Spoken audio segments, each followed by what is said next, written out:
today we are going to study perception, learning and memory, जो कि course code है BPC C131 block 2 ਧਾਰਨਾ ਸਿੱਖਣਾ ਅਤੇ ਯਾਦ is the unit 2 the part ਹੈ sensation and perception.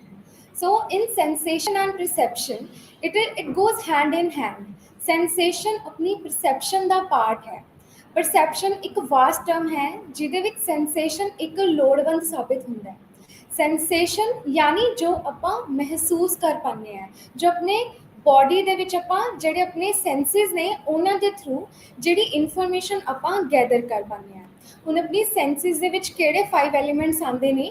ਉਹਨੇ ਅੱਖ, ਕੰਨ, ਨੱਕ, ਜੀਭ ਅਤੇ ਚਮੜੀ। Eyes, ear, nose, tongue and our skin, that is our part of sensation.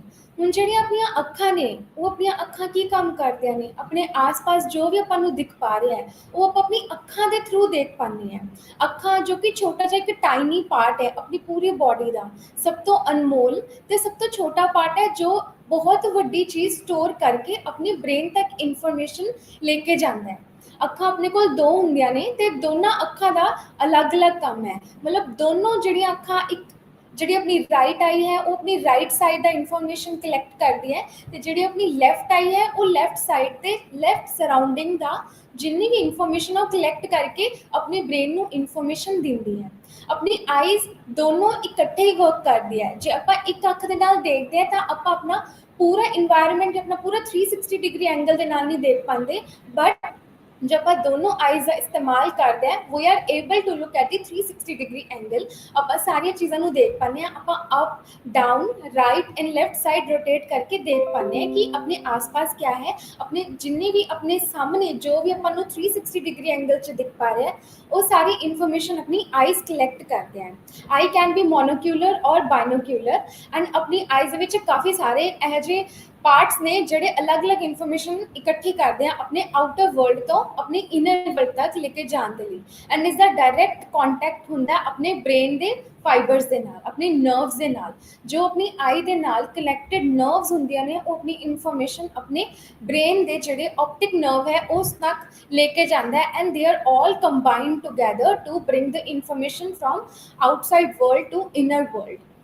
अपने आईज ਦੇ ਵਿੱਚ ਆਪਣਾ ਜਿਹੜਾ ਬਲੈਕ ਪਾਰਟ ਦੇਖ ਪਾਉਂਦੇ ਆ ਦੈਟ ਇਜ਼ ਕੋਰਨੀਆ, ਐਂਡ ਉਸ ਦੇ ਵਿੱਚ ਜਿਹੜਾ ਲੈਂਸ ਹੁੰਦਾ ਦੈਟ ਇਜ਼ ਇਰਿਸ, ਐਂਡ ਆਪਣੀ ਆਈ ਵਾਈਟ ਐਂਡ ਵਿਸਟਰਸ ਚੈਂਬਰ ਦੇ ਨਾਲ ਫਿਲਡ ਹੁੰਦੀ ਹੈ ਵਿਚ is fluid in the form of a watery fluid ਜੋ ਆਪਣੀ ਇਨਫੋਰਮੇਸ਼ਨ ਤੇ ਆਪਣੀ ਜਿਹੜੀ ਆਈਜ਼ ਹੈ ਉਸ ਤੋਂ ਫਲੂਇਡ ਪ੍ਰੋਵਾਈਡ ਕਰਦਾ ਹੈ ਤੇ ਇਨਫੋਰਮੇਸ਼ਨ ਨੂੰ ਇੱਕ ਸਾਈਡ ਤੋਂ ਦੂਸਰੀ ਸਾਈਡ ਤੱਕ ਲੈ ਕੇ ਜਾਣ ਦੇ ਲਈ ਉਹ ਹੈਲਪਫੁਲ ਰਹਿੰਦਾ ਹੈ, ਸੋ ਦੈਟ ਆਈਜ਼ ਆਪਣੀ ਡਰਾਈ ਵੀ ਨਾ ਹੋਣ, ਆਪਣੀ ਆਈਜ਼ ਡਰਾਈ ਨਾ ਹੋਣ ਕਰਕੇ ਉਹ ਇਨਫੋਰਮੇਸ਼ਨ ਨੂੰ ਡਰਾਈ ਲਾਈਕ ਜੋ ਇਨਫੋਰਮੇਸ਼ਨ ਆਪਾਂ ਕਲੈਕਟ ਕਰਦੇ ਹਾਂ ਜੋ अगर वो ड्राई होने लग जाए तो अपनी आई साइट है उस उत्ते भी काफ़ी ज़्यादा इंपैक्ट पैंदा है। इस करके इन्फॉर्मेशन एक साइड तो दूसरे तक लेके जाने लई आईज नूं एक नरमाई की जरूरत होंदी है, एक सेंसिटिविटी की जरूरत होंदी है। जिहड़ा विट्रस चैंबर ते अपना जिहड़े भी फ्लूइड अपनी वाटरी फ्लूइड अपनी आईज दे विच मौजूद होंदा है वो हैल्प करदा है अपनी आईज नूं बरकरार रखने लई ताकि वो जिन्नी भी इन्फॉर्मेशन है वो लॉन्ग लास्टिंग रह सके।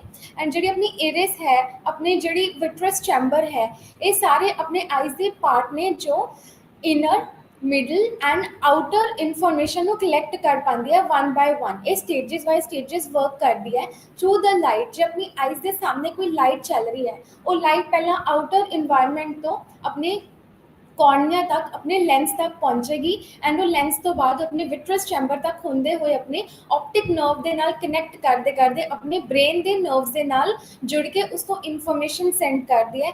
एंड जिहड़ी इन्फॉर्मेशन आप आउटर वर्ल्ड तो अपनी आईज के थ्रू लेने हैं वो इन्फॉर्मेशन पहला अपने ब्रेन तक जाके उसकी इन्फॉर्मेशन के नाल वर्क करके उसका रिस्पॉन्स कलैक्ट करके and then it response back through the other sensations. अपनी आईज का जो रोल है वो सब तो ज़्यादा इंपॉर्टेंट रोल है, एंड अपनी आईज सब तो ज़्यादा सेंसिटिव ऑर्गन अपने पूरे बॉडी का अपने पूरे सेंसेशन का मन्निया जाता है। एंड उस तो बाद आता है कान दैट इज़ ईयर।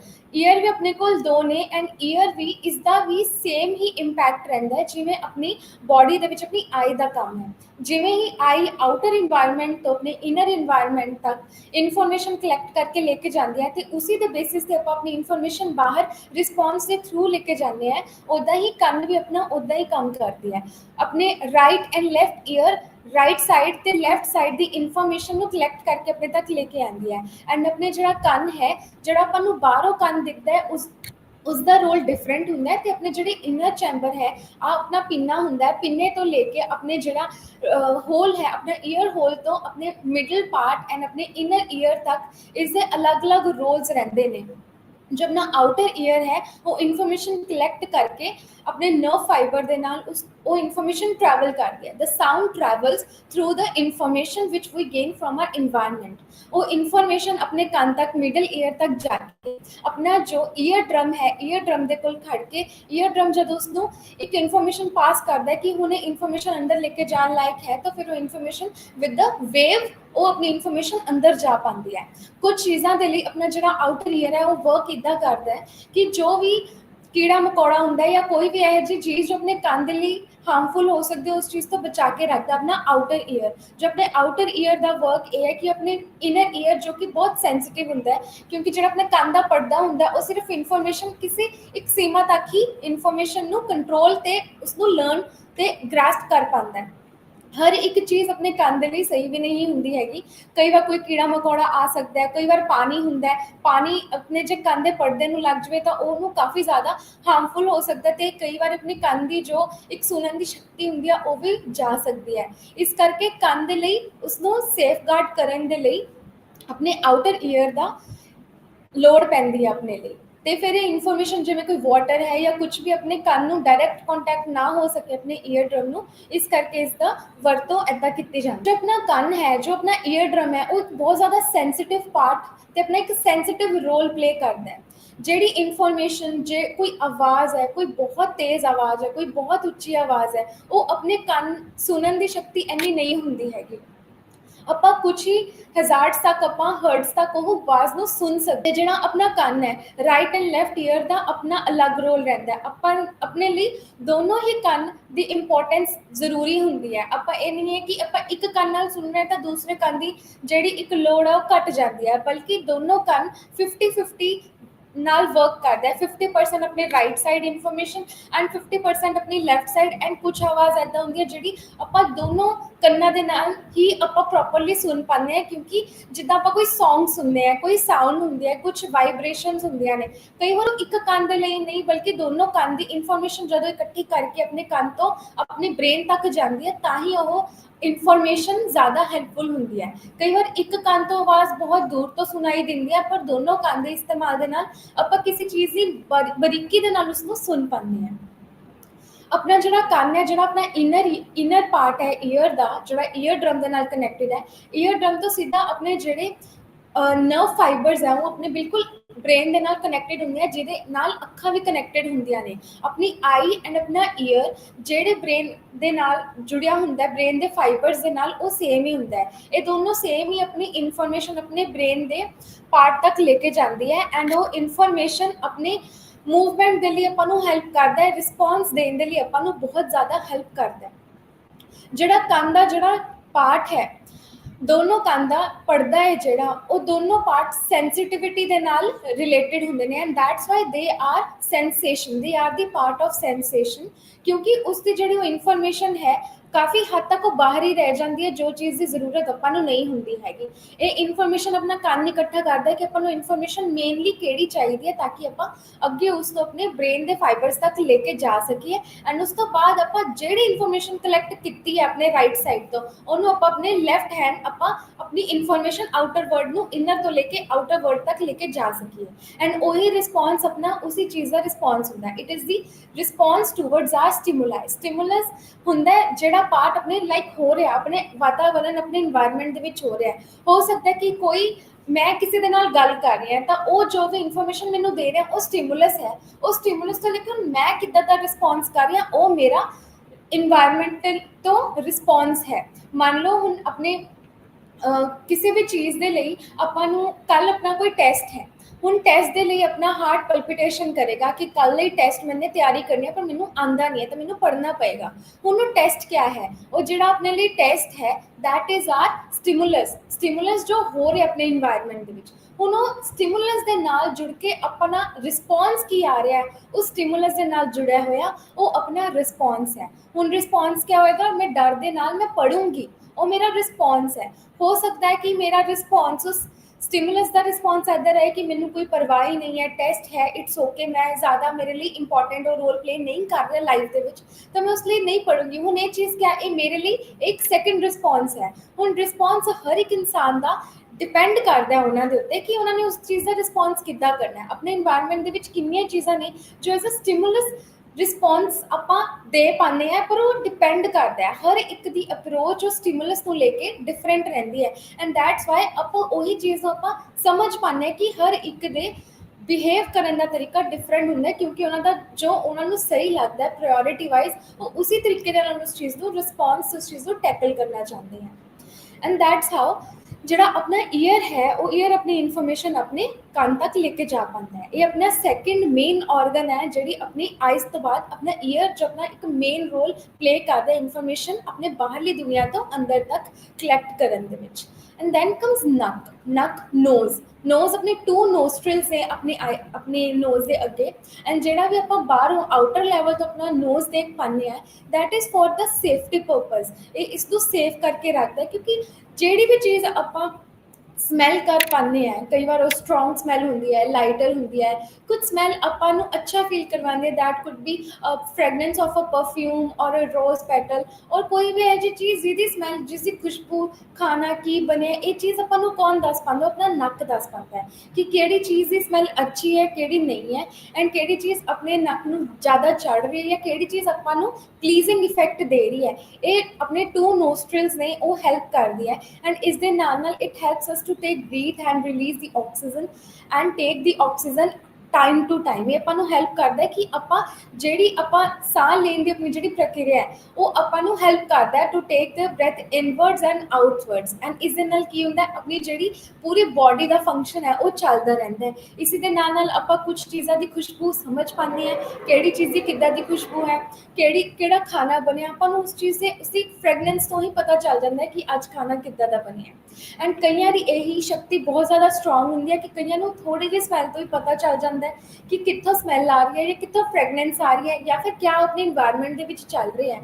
ਤੇ ਉਹ ਇਨਫੋਰਮੇਸ਼ਨ ਆਪਣੇ ਨੋਜ਼ ਦੇ ਥਰੂ ਜਾਂਦੀ ਹੈ, through the smell, through the particles of smell, ਜਿਹੜੇ ਉਹ ਆਪਣੀ ਇਨਫੋਰਮੇਸ਼ਨ ਆਪਣੇ ਨਰਵਸ ਦੇ ਨਾਲ, ਆਪਣੇ ਜਿਹੜੇ ਬ੍ਰੇਨ ਦੇ ਨਾਲ ਕਨੈਕਟਡ ਹੁੰਦੀ ਹੈ। ਐਟ ਦ ਸੇਮ ਟਾਈਮ ਉਹ ਆਊਟਰ ਸਟਿਮੂਲਸ ਤੋਂ ਇਨਵਰਟ ਰਿਸਪੌਂਸ ਦੇਣ ਦੇ ਵਿੱਚ ਹੈਲਪ ਕਰਦੀ ਹੈ। ਦੈਨ ਕਮਸ ਟੰਗ। ਟੰਗ ਇੱਕ ਇਹੋ ਜਿਹਾ ਰੋਲ ਪਲੇ ਕਰਦੀ ਹੈ। ਟੰਗ ਬੇਸ਼ੱਕ ਆਪਾਂ ਨੂੰ ਦੇਖ ਨਹੀਂ ਪਾਉਂਦੇ, ਵੀ ਫੀਲ ਲਾਈਕ ਕਿ ਟੰਗ ਦਾ ਇੰਨਾ ਰੋਲ ਨਹੀਂ ਹੈ, it is just for the purpose of taste, but it is a lot more than just a taste. ਆਪਣੇ ਜਿਹੜਾ ਟੰਗ ਹੈ ਉਸਦੇ 3 ਪਾਰਟਸ ਨੇ, ਇੱਕ ਹੈ ਟਿਪ, ਇੱਕ ਹੈ ਮਿਡਲ ਐਂਡ ਇੱਕ ਹੈ ਇਨਸਾਈਡ। ਜਿਹੜਾ ਇਹਦਾ ਤਿੰਨੋਂ ਪਾਰਟਸ ਨੇ, ਹਰ ਇੱਕ ਦਾ ਆਪਣਾ ਆਪਣਾ ਰੋਲ ਹੈ ਇੱਕ ਟੇਸਟ ਨੂੰ ਫਾਈਂਡ ਕਰਨ ਦਾ, ਕਿ ਕਿਸ ਚੀਜ਼ ਦਾ ਟੇਸਟ ਕਿੱਦਾਂ ਦਾ ਹੈ। ਜਿਵੇਂ ਕਿ ਆਪਣਾ ਜਿਹੜਾ ਬਿਲਕੁਲ ਟਿਪ ਹੈ ਆਪਣੀ ਜਿਹੜੀ ਟੰਗ ਦੀ, ਉਹ ਹੁੰਦੀ ਹੈ ਟਿਪ, ਜਿਹੜੀ ਉਹ ਬਰਡਸ ਹੁੰਦੇ ਨੇ ਆਪਣੇ ਪੂਰੇ ਜਿਹੜੀ ਟੰਗ ਹੈ ਉਸਦੇ ਵਿੱਚ ਬਰਡਸ ਹੁੰਦੇ ਨੇ, ਜੋ ਆਪਾਂ ਨੂੰ ਅਲੱਗ-ਅਲੱਗ ਟੇਸਟ ਨੂੰ ਫਾਈਂਡ ਕਰਨ ਦੇ ਵਿੱਚ ਹੈਲਪ ਕਰਦੀ ਹੈ ਕਿ ਜੇ ਆਪਾਂ ਕੋਈ ਖਾਣਾ ਖਾ ਰਹੇ ਹਾਂ ਉਸਦੇ ਵਿੱਚ ਨਮਕ ਕਿੰਨਾ ਜ਼ਿਆਦਾ ਤੇਜ਼ ਹੈ ਤੇ ਕਿੰਨਾ ਜ਼ਿਆਦਾ ਘੱਟ ਹੈ, ਕਿੰਨਾ ਨਮਕ ਦੀ ਜ਼ਰੂਰਤ ਹੈ ਤੇ ਕਿੰਨੇ ਘੱਟ ਨਮਕ ਦੀ ਜ਼ਰੂਰਤ ਹੈ। ਇਹ ਕਿਸ ਚੀਜ਼ ਤੋਂ ਪਤਾ ਲੱਗਦਾ, ਆਪਣੇ ਜਿਹੜਾ ਟੰਗ ਦੇ ਜਿਹੜੇ ਬਰਡਸ ਨੇ, ਆਪਣੀ ਟੰਗ ਦੇ ਵਿੱਚ ਅਲੱਗ ਬਰਡਸ ਹੁੰਦੇ ਨੇ, ਹਰ ਇੱਕ ਦਾ ਆਪਣਾ ਆਪਣਾ ਫੰਕਸ਼ਨ ਹੁੰਦਾ ਹੈ।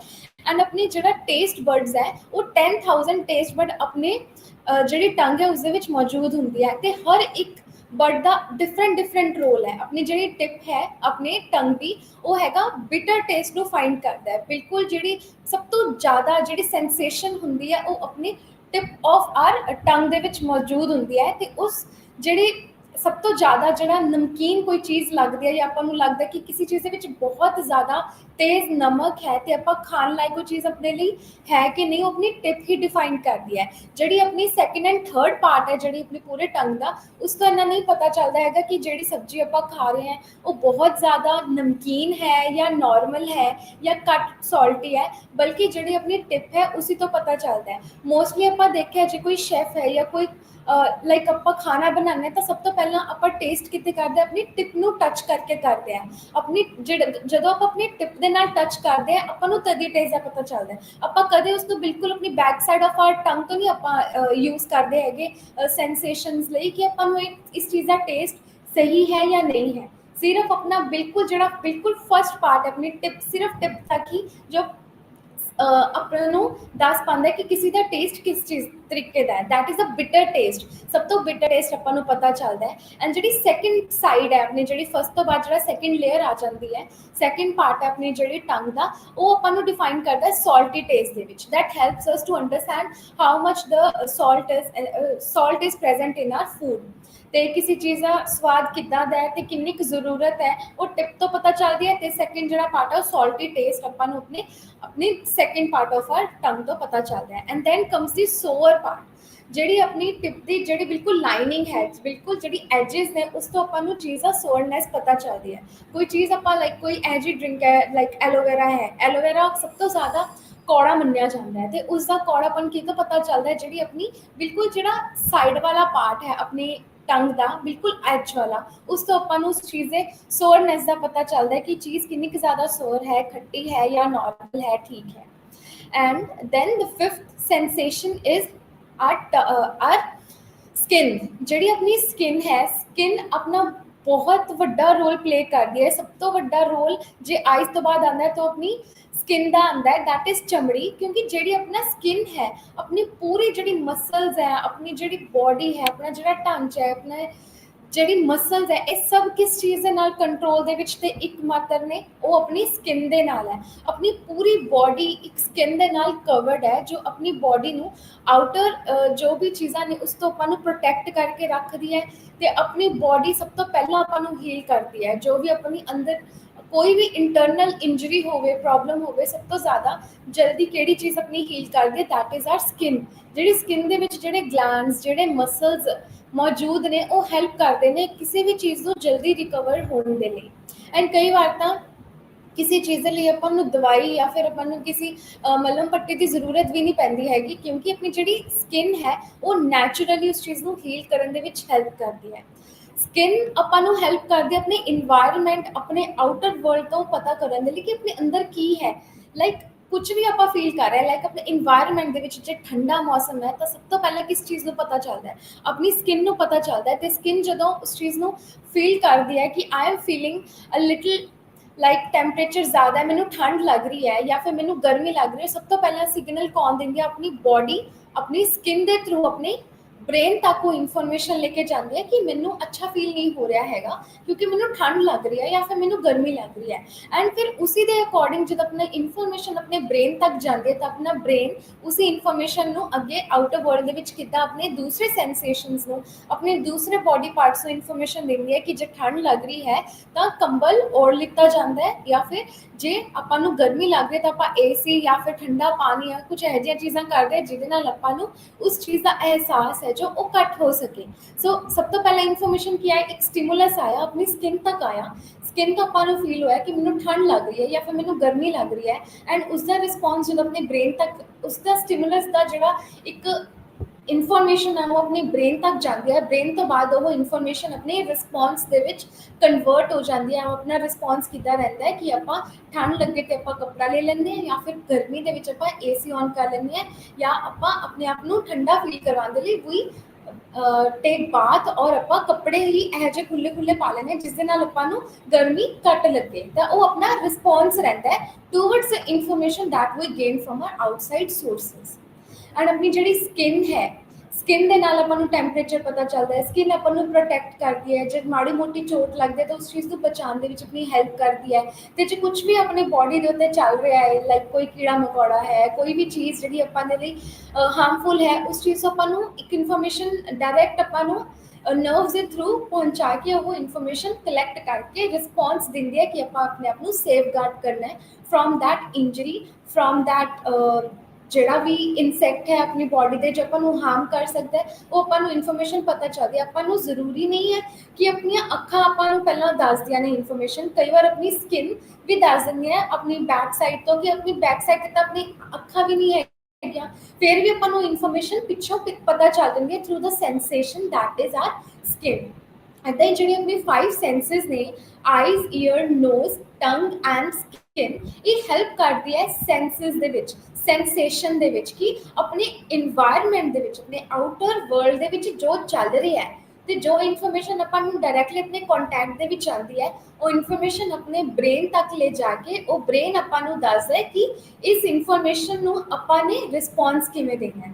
And that's how sensation becomes the part of R perception. ਜੋ ਆਪਣੀ ਪਰਸੈਪਸ਼ਨ ਹੈ, ਐਜ਼ ਆਈ ਸੈਡ, ਉਹ ਇੱਕ ਵਾਸਟ, ਇੱਕ ਅੰਬਰੇਲਾ ਟਰਮ ਹੈ ਜਿਹਦੇ ਵਿੱਚ ਜੋ ਵੀ ਇਨਫੋਰਮੇਸ਼ਨ ਚੱਲਦੀ ਹੈ ਉਹ ਆਪਾਂ ਕਲੈਕਟ ਕਰ ਪਾਉਂਦੇ ਹਾਂ। ਉਹ ਕਲੈਕਟ ਆਪਾਂ ਕਿਸ ਚੀਜ਼ ਦੇ ਨਾਲ ਕਰ ਪਾਉਂਦੇ ਹਾਂ? ਆਪਣੇ 5 ਸੈਂਸਿਸ ਦੇ ਨਾਲ। 5 ਸੈਂਸਿਸ ਤੋਂ ਬਾਅਦ ਕਿਆ ਹੁੰਦਾ ਹੈ ਕਿ ਜੋ ਆਪਣੀ ਪਰਸੈਪਸ਼ਨ ਹੈ ਉਹ ਆਪਾਂ ਸਮਝ ਪਾਉਂਦੇ ਹਾਂ ਕਿ ਆਪਣੀ ਬੋਡੀ ਦੇ ਵਿੱਚ ਕਿਆ ਚੱਲ ਰਿਹਾ ਹੈ ਤੇ ਆਪਾਂ ਕੀ ਮਹਿਸੂਸ ਕਰ ਪਾ ਰਹੇ ਹਾਂ। ਉਸ ਮਹਿਸੂਸ ਕਰਨ ਤੋਂ ਲੈ ਕੇ ਆਪਾਂ ਉਸਦੀ ਫੀਲਿੰਗ ਦੇ ਨਾਲ ਆਪਾਂ ਕਿੱਦਾਂ ਰਿਸਪੌਂਸ ਦਿੰਦੇ ਹਾਂ। ਆਪਾਂ 5 ਸੈਂਸਿਸ ਤੋਂ ਮੀਨਿੰਗ ਦੇ ਪਾਉਂਦੇ ਹਾਂ and that's how our perception takes in. ਆਪਣੀ ਜੋ ਵੀ ਆਪਾਂ ਪਰਸੀਵ ਕੀਤਾ ਹੈ, ਇਨਫੋਰਮੇਸ਼ਨ ਲਿੱਤੀ, ਪਰਸੀਵ ਕੀਤਾ ਆਪਾਂ ਨੇ ਸੈਂਸਿਸ ਦੇ ਨਾਲ। ਉਹ ਸੈਂਸਿਸ ਕਿਹੜੀਆਂ ਨੇ? 5 ਸੈਂਸਿਸ, ਜਿਹੜੀਆਂ ਆਪਾਂ ਨੂੰ ਰਿਸੀਵ ਕਰਨ ਦੇ ਵਿੱਚ, ਯਾਨੀ ਕਿ ਫੀਲ ਕਰਨ ਦੇ ਵਿੱਚ ਹੈਲਪ ਕਰਦੇ ਕਿ what is going on inside our psyche, our brain, our soul. ਆਪਣੀ ਇਨਫੋਰਮੇਸ਼ਨ ਫਿਰ ਆਪਣੇ ਬਿਹੇਵੀਅਰ ਦੇ ਥਰੂ ਰਿਫਲੈਕਟ ਆਪਾਂ ਕਰ ਪਾਉਂਦੇ ਹਾਂ। ਪਰਸੈਪਸ਼ਨ ਮੀਨਿੰਗ ਦਿੰਦੀ ਹੈ ਇਨਫੋਰਮੇਸ਼ਨ ਨੂੰ, ਮੀਨਿੰਗ ਦੇ ਕੇ ਉਸ ਚੀਜ਼ ਨੂੰ ਫੀਲ ਕਰ ਪਾਉਂਦੇ ਤੇ ਆਪਣੇ ਥਾਟਸ ਨੂੰ ਪ੍ਰੋਸੈਸ ਕਰ ਪਾਉਂਦੀ ਹੈ। ਜੋ ਵੀ ਆਪਾਂ ਮੈਂਟਲੀ ਪ੍ਰੋਸੈਸ ਕਰ ਪਾਉਂਦੇ ਹਾਂ ਸੈਂਸਿਸ ਤੋਂ ਬਾਅਦ, ਆਪਣੀ perception takes in, it takes the role, it takes the bigger role to understand and ਆਪਣੇ ਥਾਟਸ ਨੇ ਜਿਹੜੇ ਉਹ ਇਨਫੋਰਮੇਸ਼ਨ ਦੇ ਨਾਲ ਵਰਕ ਕਰਦੇ ਹੈ and then we give a response. ਹੁਣ ਆਪਾਂ ਜਿਹੜੇ ਪਰਸੀਵ ਕਰ ਪਾਉਂਦੇ ਹਾਂ, ਕੋਈ ਵੀ ਚੀਜ਼ ਨੂੰ ਆਪਾਂ ਪਰਸੀਵ ਕਰ ਰਹੇ ਹਾਂ, ਉਹ ਜਿਹੜੀ ਪਰਸੈਪਸ਼ਨ ਹੈ ਉਹਦੀ ਇੱਕ ਸਟੇਜਿਸ ਨੇ। ਹੁਣ ਉਹ ਸਟੇਜਿਸ ਵਾਈਜ਼ ਵਰਕ ਕਰਦਾ ਹੈ। ਸਭ ਤੋਂ ਪਹਿਲਾਂ ਸੈਂਸੇਸ਼ਨ ਦਾ ਤਾਂ ਰੋਲ ਇੱਥੇ ਖਤਮ ਹੋ ਜਾਂਦਾ ਕਿ ਉਹ ਸੈਂਸਿਸ ਨੇ ਆਪਾਂ ਨੂੰ ਇਨਫੋਰਮੇਸ਼ਨ ਦਿੱਤੀ ਤੇ ਆਪਾਂ ਰਿਸਪੌਂਸ ਦੇ ਪਾਏ ਆਪਣਾ, ਠੀਕ ਹੈ, ਉਸ ਚੀਜ਼ ਨੂੰ ਲੈ ਕੇ। ਪਰ ਸਿਰਫ ਇਨਫੋਰਮੇਸ਼ਨ ਕਲੈਕਟ ਕਰਕੇ ਰਿਸਪੌਂਸ ਹੀ ਤਾਂ ਸਾਰਾ ਕੁਝ ਨਹੀਂ ਹੈ। ਹੁਣ ਇਹਦਾ ਇੱਕ ਮੀਨਿੰਗ ਵੀ ਤਾਂ ਆਪਾਂ ਨੂੰ ਦੇਣ ਦੀ ਜ਼ਰੂਰਤ ਹੈ, ਕਿਉਂਕਿ ਜਦ ਉਸ ਚੀਜ਼ ਦਾ ਮੀਨਿੰਗ ਕਲੈਕਟ ਕਰ ਪਾਉਂਦੇ ਹਾਂ, ਸਮਝ ਪਾਉਂਦੇ ਹਾਂ, ਪਰਖ ਪਾਉਂਦੇ ਹਾਂ, ਤਾਂ ਹੀ ਆਪਾਂ ਉਸ ਮੀਨਿੰਗ ਦੇ ਨਾਲ ਉਸ ਚੀਜ਼ ਨੂੰ ਪ੍ਰੋਸੈਸ ਕਰ ਪਾਉਂਦੇ ਹਾਂ। ਥਾਟਸ ਚੇਨ ਵਾਈਜ਼ ਚੇਨ ਜੁੜ ਪਾਉਂਦੀ ਹੈ। ਤੇ ਜਿਹੜੀ ਆਪਣੀ ਪਰਸੈਪਸ਼ਨ ਹੈ, ਹੁਣ ਉਹ 3 ਸਟੇਜਿਸ ਦੇ ਨਾਲ ਡਿਪੈਂਡ ਕਰਦਾ ਹੈ ਕਿ ਆਪਾਂ ਉਸ ਚੀਜ਼ ਨੂੰ ਕਿੱਦਾਂ ਇੱਕ ਆਕਾਰ ਦੇਣਾ ਹੈ, ਇੱਕ ਫੀਲਿੰਗ ਨੂੰ ਇੱਕ ਸਟਰਕਚਰ ਦੇ ਪਾਉਣਾ ਹੈ। ਸੋ ਉਸਦੇ ਲਈ ਫਸਟ ਹੈਗਾ ਸਿਲੈਕਸ਼ਨ। ਜੋ ਆਪਾਂ ਸੈਂਸੇਸ਼ਨ ਦੇ ਨਾਲ ਇਨਫੋਰਮੇਸ਼ਨ ਕਲੈਕਟ ਕੀਤੀ ਨਾ, ਉਹ ਇਨਫੋਰਮੇਸ਼ਨ ਨੂੰ ਆਪਾਂ ਸਿਲੈਕਟ ਕਿੱਦਾਂ ਕਰਨਾ ਹੈ। ਹੁਣ ਜਿਹੜਾ ਆਪਣਾ ਬ੍ਰੇਨ ਹੈ, ਬ੍ਰੇਨ ਦੇ ਵਿੱਚ ਇੰਨੀ ਤਾਕਤ, ਜਾਂ ਆਪਣੀ ਅੱਖਾਂ ਦੇ ਵਿੱਚ ਇੰਨੀ ਤਾਕਤ, ਜਾਂ ਆਪਣੇ ਹੋਰ ਸੈਂਸਿਸ ਦੇ ਵਿੱਚ ਇੰਨੀ ਤਾਕਤ ਨਹੀਂ ਹੈ ਕਿ ਜੋ ਵੀ ਆਪਣੇ ਇਨਵਾਇਰਨਮੈਂਟ ਦੇ ਵਿੱਚ ਚੱਲ ਰਿਹਾ ਸਾਰੀਆਂ ਚੀਜ਼ਾਂ ਨੂੰ ਬੈਠ ਕੇ ਆਬਜ਼ਰਵ ਕਰਦੇ ਰਹੋ ਵਨ ਬਾਏ ਵਨ। ਕਿ ਕੋਈ ਚੀਜ਼ ਹਿੱਲ ਰਹੀ ਹੈ ਤਾਂ ਉਸ ਚੀਜ਼ ਦਾ ਧਿਆਨ ਦੇ ਰਿਹਾ ਹੈ, ਟਰੀਜ਼ ਹਿੱਲ ਰਹੇ ਨੇ, ਕੋਈ ਆ ਰਿਹਾ ਹੈ, ਕੋਈ ਜਾ ਰਿਹਾ ਹੈ, ਕੋਈ ਬੋਲ ਰਿਹਾ ਹੈ, ਕਿਸੇ ਚੀਜ਼ ਦੀ ਸਮੈਲ ਆ ਰਹੀ ਹੈ, ਫ੍ਰੈਗਨੈਂਸ ਆ ਰਹੀ ਹੈ, ਕਿਸੇ ਚੀਜ਼ ਦੀ ਫੀਲਿੰਗ ਆ ਰਹੀ ਹੈ, ਦੈਟ ਕੁਡ ਬੀ ਟੈਂਪਰੇਚਰ, ਠੰਡ ਲੱਗ ਰਹੀ ਹੈ, ਗਰਮੀ ਲੱਗ ਰਹੀ ਹੈ। ਇੱਕ ਵਾਰ ਦੇ ਵਿੱਚ ਕਿੰਨੀਆਂ ਹੀ ਸਾਰੀਆਂ ਇਨਫੋਰਮੇਸ਼ਨ ਹੁੰਦੀਆਂ ਨੇ ਜੋ ਆਪਣੇ ਆਸ-ਪਾਸ ਚੱਲ ਰਹੀਆਂ ਹੁੰਦੀਆਂ ਨੇ। ਤੇ ਆਪਣਾ ਜਿਹੜਾ ਬ੍ਰੇਨ ਹੈ ਜਾਂ ਆਪਣੇ ਕੋਈ ਵੀ ਸੈਂਸਿਸ ਹੈ, ਹਰ ਕਿਸੇ ਦਾ ਅਲੱਗ ਰੋਲ ਨਹੀਂ ਹੈ ਕਿ ਇੱਕੋ ਹੀ ਸੈਂਸਿਸ ਤੇ ਇੱਕ ਟਾਈਮ ਤੇ ਆਪਾਂ ਧਿਆਨ ਦੇ ਪਾਈਏ ਜਾਂ 5 ਤੇ ਇੱਕ ਵਾਰ 'ਚ ਹੀ ਧਿਆਨ ਦੇ ਪਾਈਏ।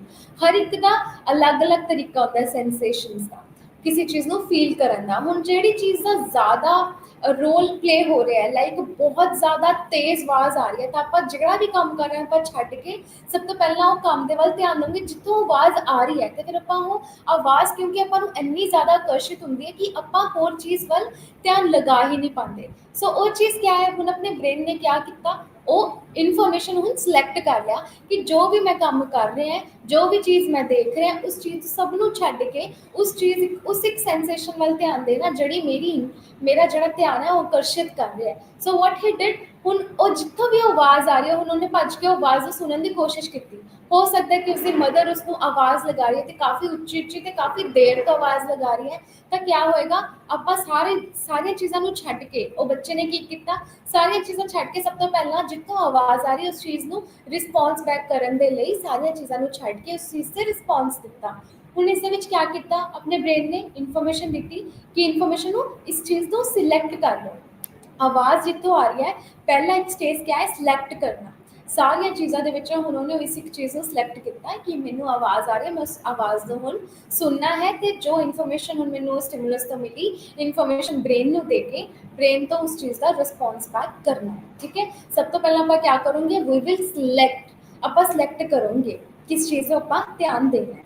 ਫਿਰ ਆਪਾਂ ऑर्गेनाइज करोगे ਜਿਹੜੀ ਚੀਜ਼ ਹੁਣ ਆਪਾਂ ਨੇ ਸੁਣਿਆ ਹੁਣ ਆਪਾਂ ਸਮਝ ਪਾਉਂਗੇ ਕਿ ਜਿਹੜੀ ਚੀਜ਼ ਵੱਲ ਆਪਾਂ ਧਿਆਨ ਦੇ ਰਹੇ ਉਹਦੇ ਵਿੱਚ ਕਿਹੜੀਆਂ ਸੈਂਸਸ ਦੀਆਂ ਜ਼ਰੂਰਤ ਪੈਣ ਵਾਲੀ ਹੈ ਕਿਹੜੀ ਇਹੋ ਜਿਹੀ ਚੀਜ਼ ਹੈ ਜਿਹਦੇ ਵਿੱਚ ਆਪਾਂ ਨੂੰ ਸੈਂਸਸ ਦੀ ਜ਼ਰੂਰਤ ਹੈ ਤੇ ਆਪਾਂ ਉਸ ਚੀਜ਼ ਨੂੰ ਆਰਗੇਨਾਈਜ਼ ਹੀ ਹੁਣ ਉਸ ਤਰੀਕੇ ਦੇ ਨਾਲ ਕਰੋਗੇ ਤਾਂ ਕਿ ਆਪਾਂ ਉਸ ਚੀਜ਼ ਨੂੰ ਸੁਣ ਪਾਈਏ ਤੇ ਜਿਹੜੀਆਂ ਚੀਜ਼ਾਂ ਦੀ ਜ਼ਰੂਰਤ ਹੈਗੀ ਹੈ ਸਭ ਤੋਂ ਪਹਿਲਾਂ ਇੱਕ ਫਸਟ ਹੈਂਡ ਇਨਫੋਰਮੇਸ਼ਨ ਲੈਣ ਤੋਂ ਬਾਅਦ ਹੁਣ ਜਿਹੜੀ ਆਪਣੀ ਰਿਸਪੌਂਸ ਲਈ ਜੋ ਜ਼ਰੂਰਤ ਹੈ we will try to organize it in that way ਹੁਣ ਆਪਾਂ ਉਸ ਚੀਜ਼ ਨੂੰ ਆਰਗੇਨਾਈਜ਼ ਕਰੋਗੇ ਆਰਗੇਨਾਈਜ਼ ਕਰਨ ਦੇ ਲਈ ਜੋ ਚੀਜ਼ਾਂ ਚਾਹੀਦੀਆਂ ਹੁਣ ਮੰਨ ਲਓ ਉਸਨੂੰ ਆਵਾਜ਼ ਆਈ ਮਦਰ ਨੇ ਕਿਹਾ ਕਿ bring utensils from the kitchen ठीक है ਹੁਣ ਯੂਟੈਂਸਿਲਸ ਚੱਕ ਕੇ ਲੈ ਕੇ ਆਪਣੇ ਕਿਚਨ ਤੋਂ ਉਹਨੂੰ ਕਿਚਨ ਤੋਂ ਇਨਫੋਰਮੇਸ਼ਨ ਕੀ ਮਿਲੀ ਉਸਨੂੰ ਸਿਲੈਕਟ ਕੀਤਾ ਮਦਰ ਦੀ ਆਵਾਜ਼ ਸੈਕਿੰਡ क्या ਹੁਣ ਉਸਨੇ ਆਰਗੇਨਾਈਜ਼ ਕੀਤਾ ਹੁਣ ਉਸਨੇ ਸਮਝਿਆ ਕਿ ਮੰਮਾ ਨੇ ਕਿਹਾ ਕਿ ਆਵਾਜ਼ ਲਗਾਈ ਕਿ ਯੂਟੈਂਸਿਲਸ ਚੱਕ ਕੇ ਲੈ ਕੇ ਤਾਂ ਹੁਣ ਉਹ ਬਰਤਨ ਲੈਣ ਗਿਆ ਤਾਂ ਉਸ ਬਰਤਨ ਦੇ ਵਿੱਚ ਉਸਨੂੰ ਕਿਹੜੀ ਸੈਂਸੇਸ਼ਨਸ ਦੀ ਜ਼ਰੂਰਤ ਪਈ समझन की की जरूरत पई हुन वो इन्फॉर्मेशन की आई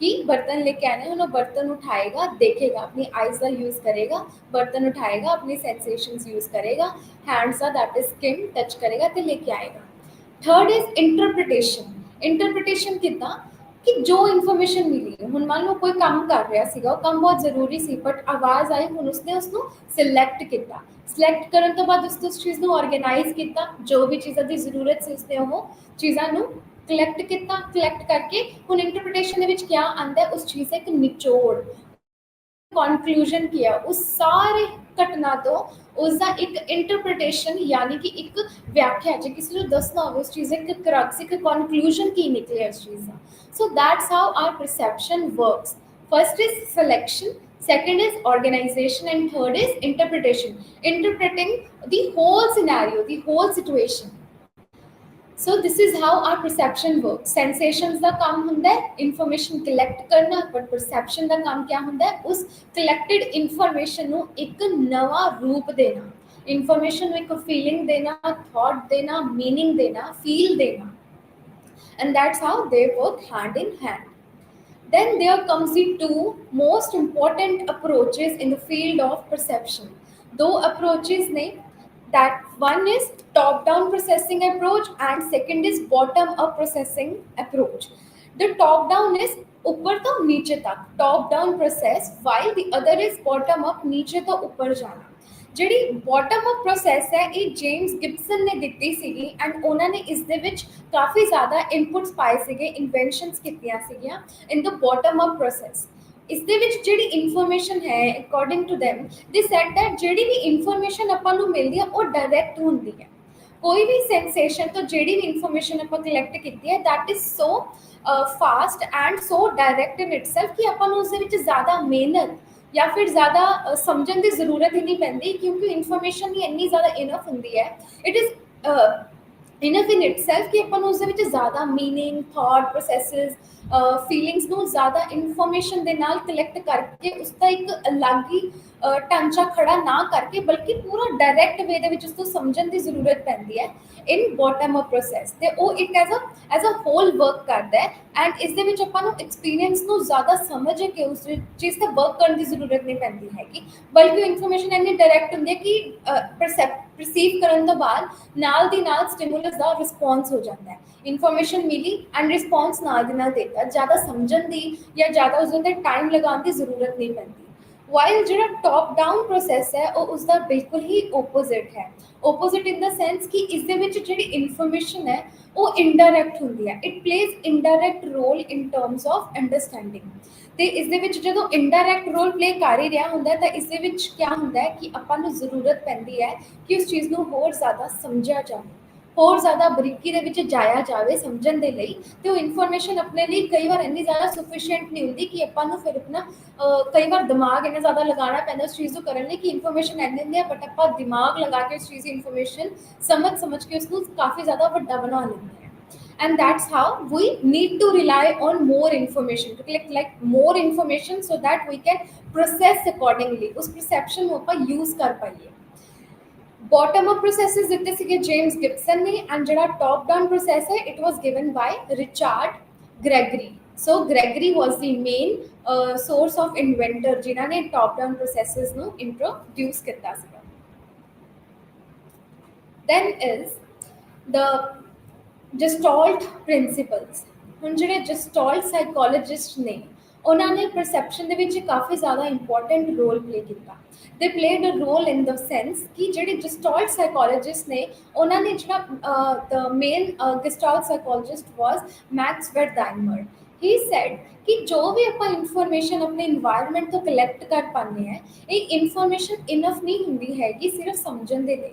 ਕਾਫੀ ਆਪਾਂ ਅਲੱਗ-ਅਲੱਗ ਦੇਖ ਪਾਉਂਦੇ ਹਾਂ। ਜਿਵੇਂ ਇੱਕ ਘਰ ਨੂੰ ਬਣਾਉਣ ਦੇ ਲਈ ਜਿਹੜੀਆਂ-ਜਿਹੜੀਆਂ ਚੀਜ਼ਾਂ ਦੀ ਜ਼ਰੂਰਤ ਪੈਂਦੀ ਆ, ਆਪਾਂ ਸਿਰਫ ਘਰ ਨੂੰ ਇੱਕ ਗੇਟ ਦੇ ਨਾਲ ਹੀ ਡਿਸਕ੍ਰਾਈਬ ਨਹੀਂ ਕਰ ਸਕਦੇ, ਜਾਂ ਘਰ ਦੇ ਵਿੱਚ ਬਣਿਆ ਹੋਇਆ ਇੱਕ ਕਮਰੇ ਦੇ ਨਾਲ ਹੀ ਡਿਸਕ੍ਰਾਈਬ ਨਹੀਂ ਕਰ ਸਕਦੇ, ਬਲਕਿ ਇੱਕ ਪੂਰੇ ਘਰ ਨੂੰ ਬਣਾਉਣ ਦੇ ਲਈ, ਇੱਕ ਪੂਰੇ ਘਰ ਨੂੰ ਇਹ ਨਾਮ ਦੇਣ ਲਈ ਕਿ ਇਹ ਆਪਣਾ ਇੱਕ ਘਰ ਹੈ, ਉਸ ਦੇ ਵਿੱਚ ਹਰ ਇੱਕ ਚੀਜ਼ ਦਾ ਮੌਜੂਦ ਹੋਣਾ ਹੀ ਉਸਨੂੰ ਘਰ ਬਣਾਉਂਦਾ ਹੈ। ਘਰ ਇੱਕ ਸਿਰਫ ਇੱਕ ਦੀਵਾਰ ਦੇ ਨਾਲ ਹੀ ਨਹੀਂ, ਬਲਕਿ ਚਾਰ ਦੀਵਾਰੀਆਂ ਨਾਲ ਹੀ ਨਹੀਂ, ਜਾਂ ਫਿਰ ਇੱਕ ਦਰਵਾਜ਼ੇ ਦੇ ਨਾਲ ਹੀ ਨਹੀਂ, ਬਲਕਿ ਬੈੱਡ ਹੋ ਗਿਆ, ਤੇ ਜਿਹੜੀ ਕਿਚਨ ਹੋ ਗਿਆ, ਵਾਸ਼ਰੂਮ ਹੋ ਗਿਆ, ਜਾਂ ਫਿਰ ਲਿਵਿੰਗ ਏਰੀਆ ਹੋ ਗਿਆ, ਬੈਂਚ ਹੋ ਗਿਆ, ਸਟੂਲ ਹੋ ਗਿਆ, ਟੀਵੀ ਹੋ ਗਿਆ, ਇਹ ਸਾਰੀਆਂ ਚੀਜ਼ਾਂ ਕਿਆ ਰੋਲ ਪਲੇ ਕਰਦੀਆਂ, ਇੱਕ ਪੂਰਾ ਘਰ ਬਣਾਉਂਦੀਆਂ ਨੇ। ਇੱਕ ਚੀਜ਼ ਨੂੰ ਜੇ ਆਪਾਂ ਡਿਫਾਈਨ ਕਰਨਾ ਹੈ, ਜੇ ਆਪਾਂ ਇੱਕ ਪੀਸ ਦੇ ਨਾਲ ਦੇਖੀਏ, ਜੇ ਆਪਾਂ ਇਕੱਲਾ ਬੈੱਡ ਹੀ ਦੇਖੀਏ ਤਾਂ ਬੈੱਡ ਕਿਤੇ ਵੀ ਹੋ ਸਕਦਾ ਹੈ, ਪਰ ਜੇ ਬੈੱਡ ਇੱਕ ਕਮਰੇ ਦੇ ਵਿੱਚ ਹੈ ਤਾਂ ਇੱਕ ਰੂਮ ਦਾ ਨਾਮ ਦਿੱਤਾ ਜਾਂਦਾ ਹੈ। ਇੱਕ ਪੂਰਾ ਇੱਕ ਫਰਨਿਸ਼ਡ ਰੂਮ ਹੋਣ ਦੇ ਲਈ ਕਿਹੜੀਆਂ ਚੀਜ਼ਾਂ ਦੀ ਜ਼ਰੂਰਤ ਪੈਂਦੀ ਹੈ, that is stool, table, chair, TV, wooden work ਹੁੰਦਾ ਹੈ, ਬੈੱਡ, ਡੋਰ ਹੁੰਦਾ ਹੈ। ਇਹ ਸਾਰੀਆਂ ਚੀਜ਼ਾਂ ਜੇ ਆਪਾਂ ਕਿਸੇ ਇੱਕ ਸਾਈਡ ਤੇ ਦੇਖੀਏ, ਇਹ 5-6 ਚੀਜ਼ਾਂ ਜੇ ਮੌਜੂਦ ਨੇ, ਤਾਂ ਆਪਾਂ ਉਸ ਚੀਜ਼ ਨੂੰ ਇੱਕ ਕਮਰੇ ਦਾ ਨਾਮ ਦਿੰਦੇ ਹਾਂ। ਉਵੇਂ ਜੇ ਆਪਣੇ ਘਰ ਦੇ ਵਿੱਚ ਕਿਚਨ ਹੁੰਦਾ ਹੈ, ਵਾਸ਼ਰੂਮ ਹੁੰਦਾ ਹੈ, ਤੇ ਲਿਵਿੰਗ ਏਰੀਆ ਹੁੰਦਾ ਹੈ, ਤੇ ਡਰਾਇੰਗ ਰੂਮ ਹੁੰਦਾ ਹੈ, ਡਰਾਇੰਗ ਏਰੀਆ ਹੁੰਦਾ ਹੈ, ਜਾਂ ਫਿਰ ਜਿਹੜਾ ਇੱਕ ਲਿਵਿੰਗ ਏਰੀਆ ਹੁੰਦਾ ਹੈ, ਇੱਕ ਪਰਸਨਲ ਰੂਮ ਹੁੰਦਾ ਹੈ, ਇਹ ਸਾਰਾ ਜੇ ਆਪਾਂ ਇੱਕ ਜਗ੍ਹਾ ਦੇ ਵਿੱਚ ਦੇਖ ਪਾਉਂਦੇ ਹਾਂ, ਤਾਂ ਆਪਾਂ ਇਸ ਹਰ ਇੱਕ ਚੀਜ਼ ਨੂੰ ਅਲੱਗ-ਅਲੱਗ ਚੀਜ਼ਾਂ ਦੇ ਨਾਲ ਨਹੀਂ ਡਿਸਕ੍ਰਾਈਬ ਕਰਦੇ, ਬਲਕਿ ਇਸ ਪੂਰੀ ਜਗ੍ਹਾ ਨੂੰ ਇੱਕ ਨਾਮ ਦਿੰਦੇ ਆ, ਇੱਕ ਘਰ ਦਾ ਨਾਮ ਦਿੰਦੇ ਆ, ਤੇ ਉਹ ਐਜ਼ ਅ ਹੋਲ ਦੇਖਦੇ ਆ। ਜਿਹੜੀ ਵੀ ਚੀਜ਼ ਹੈ ਆਪਾਂ ਦੇਖ ਪਾਉਂਦੇ ਹਾਂ, ਜਸਟੋਲਟ ਸਾਈਕੋਲੋਜਿਸਟ ਦਾ ਇਹ ਕਹਿਣਾ ਸੀਗਾ ਕਿ ਜਿਹੜੀਆਂ ਚੀਜ਼ਾਂ ਆਪਾਂ ਦੇਖ ਪਾਉਂਦੇ ਹਾਂ, ਉਹ ਸਾਰੀਆਂ ਚੀਜ਼ਾਂ ਇੱਕ ਚੀਜ਼ ਦਾ ਨਾਮ ਹੈ। ਉਹ ਸਾਰਾ ਇੱਕ ਪੂਰੇ ਇੱਕ ਚੀਜ਼ ਨੂੰ ਇੱਕ ਐਂਗਲ ਦੇ ਪਾਉਂਦੇ ਆ। ਪਰ ਜੇ ਆਪਾਂ ਕਿਸੇ ਇੱਕ ਚੀਜ਼ ਨੂੰ ਡਿਫਰੈਂਟ ਚੀਜ਼ਾਂ, ਡਿਫਰੈਂਟ ਐਲੀਮੈਂਟਸ ਦੇ ਨਾਲ ਦੇਖੋਗੇ ਤਾਂ ਉਹਦੀ ਇੱਕ ਅਲੱਗ ਮੀਨਿੰਗ ਬਣਦਾ ਹੈ। ਪਰ ਜੇ ਆਪਾਂ ਪੂਰੀ ਇੱਕ ਚੀਜ਼ ਨੂੰ ਪੂਰਾ ਐਜ਼ ਅ ਹੋਲ ਦੇਖੋਗੇ ਤੇ ਪੂਰਾ ਐਜ਼ ਅ ਹੋਲ ਡਿਸਕ੍ਰਾਈਬ ਕਰੋਗੇ, ਤਾਂ ਉਹ ਇੱਕ ਚੀਜ਼ ਬਣ ਪਾਉਂਦੀ ਹੈ, ਤਾਂ ਇੱਕ ਬਿਗਰ ਸੈਂਸ ਦੇ ਪਾਉਂਦੀ ਹੈ, ਬਿਗਰ ਪਿਕਚਰ ਦੇ ਪਾਉਂਦੀ ਹੈ। Gestalt psychologist talked about a whole rather than the pieces. ਕਿਸੇ ਚੀਜ਼ ਦੀ ਛੋਟੇ ਚੀਜ਼ਾਂ ਦੇ ਵਿੱਚ, ਬਾਰੀਕੀ ਦੇ ਵਿੱਚ ਜਾਣ ਨਾਲੋਂ ਕਿਸੇ ਚੀਜ਼ ਨੂੰ ਪੂਰਾ ਪ੍ਰੋਪਰ ਦੇਖਣਾ ਜ਼ਿਆਦਾ ਇੰਪੋਰਟੈਂਟ ਹੁੰਦਾ ਹੈ, ਤੇ ਉਹੀ ਇੱਕ ਚੀਜ਼ ਨੂੰ ਡਿਫਾਈਨ ਕਰ ਪਾਉਂਦਾ ਹੈ। ਹੁਣ ਇੱਕ ਪੂਰੀ ਜਿਹੜੀ ਇੱਕ ਅਰਥ ਹੈ, ਉਹ ਇੱਕ ਪੀਸਿਸ ਦੇ ਨਾਲ ਨਹੀਂ, ਬਲਕਿ ਪੂਰੀ ਜਿਹੜੀ ਅਰਥ ਦੇ ਵਿੱਚ ਜਿਹੜੀਆਂ ਚੀਜ਼ਾਂ, ਜਿਹੜੀਆਂ ਐਲੀਮੈਂਟਸ ਦੇ ਨਾਲੋਂ ਬਣਿਆ, ਉਹਨੂੰ ਐਜ਼ ਅ ਹੋਲ ਪਿਕਚਰ ਦੇ ਪਾਉਂਦਾ। ਦੈਟ ਇਜ਼ ਅਰਥ।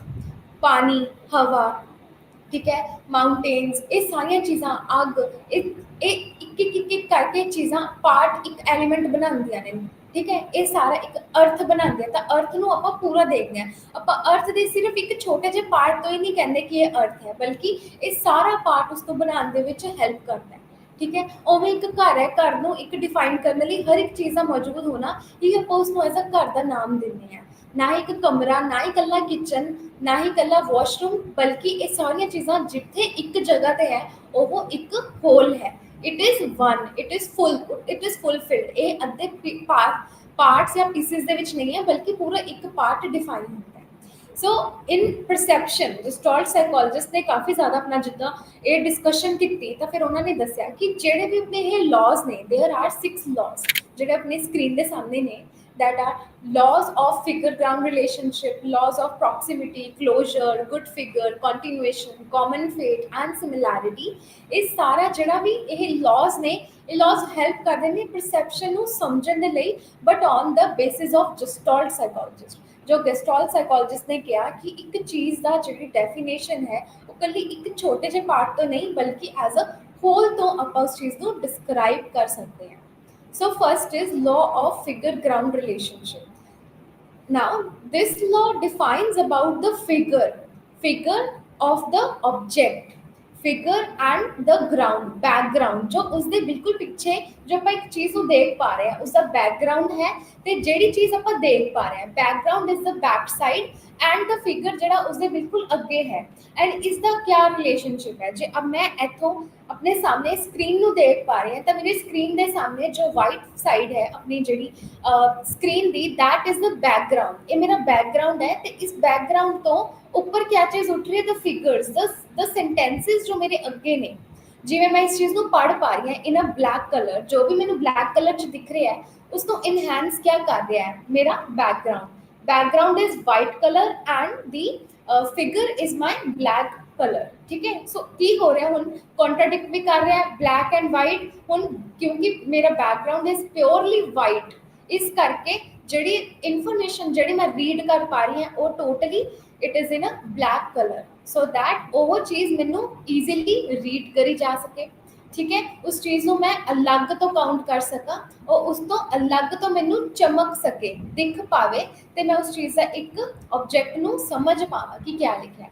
मान लो मेरा बैकग्राउंड भी वाइट होंदा तो जो इन्फॉर्मेशन लिख रखी है मेरी स्क्रीन पे वो भी वाइट होंदी, तो फिर मेरे लिए ये ईजी नहीं सी होना, it would B challenging for me कि जो भी लिखा होया मैं उसको कितना समझ पा रही है, समझ पा भी रही है या नहीं।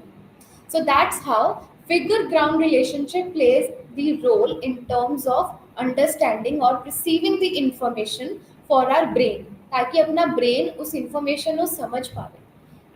मान लो ਆਪਾਂ ਫੋਰੈਸਟ ਦੇ ਵਿੱਚ ਜਾਂਦੇ ਆ, ਫੋਰੈਸਟ ਦੇ ਵਿੱਚ क्या है कि ट्रीज ही ट्रीज ਹੁੰਦੇ ਨੇ। ਹੁਣ ट्रीज ਦੇ ਨਾਲ ਨਾਲ ਜੇ ਹੁਣ ਫੋਰੈਸਟ ਦੇ ਵਿੱਚ ਆਲਮੋਸਟ ਆਪਾਂ ਦੇਖ ਪਾਉਂਦੇ ਹਾਂ ਕਿ ਐਨੀਮਲਸ ਰਹਿੰਦੇ ਨੇ। ਠੀਕ ਹੈ, ਸੋ ਸਾਰਾ ਜਿਹੜਾ ਫੋਰੈਸਟ ਹੈ ਉਹ ਸੇਮ ਹੈ, ट्रीज है, कितने छोटा ट्री है, कितने बड़ा ट्री है, ग्रीनरी है, प्लांट्स ने, छोटे छोटे प्लांट्स दिख रहे हैं, ऊपर ट्रीज है, बड़े तो लेके छोटा हर टाइप का ट्री है। That is my background. ਹੁਣ बैकग्राउंड तो परे मैनू अगे या फिर उसके बैकग्राउंड के आस पास मैनू क्या दिखेगा, एनीमल दिखेगा। तो एनीमल क्या कर रहा है, मेरे बैकग्राउंड ते मेरे एनीमल जो मैनू दिख रहा है as a figure, as an object, उस चीज़ को अलग कर पा रहा है, उस चीज़ को आप डिफरेंशिएट कर पा रहे हैं कि फिगर क्या है तो उसका बैकग्राउंड क्या है। And that's how they work hand in hand. My जो information that I am gathering वो इन्फॉर्मेशन हेल्प करता है अंडरस्टैंड करने कि जो बैकग्राउंड है मेरी अगे वाली जी फिगर है या इन्फॉर्मेशन को कॉन्ट्राडिक्ट करता है, उस चीज़ को डिफरेंशिएट क्रिएट करता है ताकि मैं समझ पावा कि चीज़ कितनी है। हुण एज अ होल जो आप देखोगे अपन बैकग्राउंड भी दिखेगा तो अपन उस चीज़ का फिगर भी अपने सामने दिखेगा।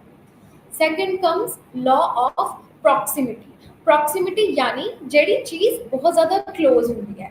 ਹੁਣ कोई भी है जी चीज़ जो आप देख पा रहे हैं, जो कोई चीज़ एक चीज़ की दूसरी चीज़ उससे बिल्कुल क्लोजली पई है या बैठी है, ठीक है, या रखी हुई है। हुण आप काउंट करोगे कि it comes in one side, a closeness ही एक साइड है, इसका एक ग्रुप है।